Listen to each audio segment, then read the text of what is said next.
Hello, আমি সাথী। আমি বাংলাদেশ থেকে কলকাতায় আছি এই মুহূর্তে। আজকে আমি অ্যাপোলো হসপিটালে এসেছি ডক্টর দেখানোর জন্য। তো এখানে এসে দেখলাম যে সানডে অফ ছিল। সো মানডেতে প্রচুর ভিড় ছিল। তো এখানে সবই দিল্লি, চেন্নাই, কলকাতার লোক। এখানে বাংলাদেশি লোক নেই বললেই চলে। বাংলাদেশি লোক নেই এই কারণে যে মেডিকেল ভিসায় বাংলাদেশ থেকে কেউ এখন আর আসতে পারতেছে না।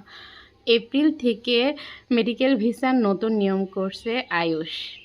আগে যেমন মানুষ মেডিকেল ভিসায় কলকাতা থেকে বা ইন্ডিয়ার যে কোনো হসপিটাল থেকে অ্যাপয়েন্টমেন্ট নিয়ে ভিসার জন্য অ্যাপ্লাই করতে পারত, এখন সেই ব্যাপারটা নেই। এখন অ্যাপয়েন্টমেন্ট নিয়ে এফআরওতে আয়ুষ করে এরপরে আপনার ভিসার জন্য অ্যাপ্লাই করতে হয়।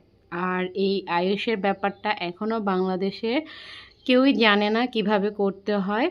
তাই যারা না জেনে শুধুমাত্র স্লট নিয়ে ভিসা জমা দিচ্ছে তাদের ভিসা রিজেক্ট হচ্ছে। এখন 10টা ভিসা জমা দিলেও একটা ভিসা হচ্ছে না, সবই রিজেক্ট হচ্ছে। আমি যেখান থেকে অ্যাপ্লাই করেছি, স্লট নিয়েছি, আজকে আমি সেখানে কল করলাম। তো ওই ভাইয়াটা খুবই ভালো। ভাইয়াটা বলল যে নতুন যে প্রসেসটা হয়েছে, নতুন আপডেট হয়েছে, সেটা আসলে আমরা জানি না। এর জন্য আমি আপাতত ভিসা প্রসেসিংটা, স্লট তোলাটা বন্ধ করে দিয়েছি। এছাড়া আমি দেখি যে অনেক পেজে স্লট 2000, 2500, 2500, 1500, কারণ এখন কেউ আর স্লট নিচ্ছে না। স্লট নিয়ে জমা দিলে ভিসা পাচ্ছে না।